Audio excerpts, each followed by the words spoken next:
Today we are going to create a mask with random.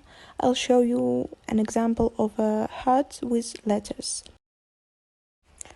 They're very popular filters now, but they have always been in trend. You can draw the base for it or download it from Pinterest. This heart I made in Blender and just made a rendering. In Photoshop we add an inscription or in any other program. I sometimes use PixArt. Here I forgot to crop the photo. That's why the effect house didn't miss it. Crop the photo to a size up to 1054 pixels. Next we go into templates and choose random.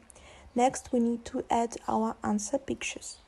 I made 26 pictures with different letters and added them to a separate folder.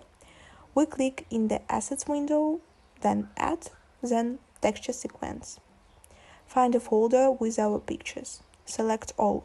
If all isn't selected at once, press the Shift and select. Next, click on Open. That is all. Next, we only need to replace our template textures. Also add a preview for our filter.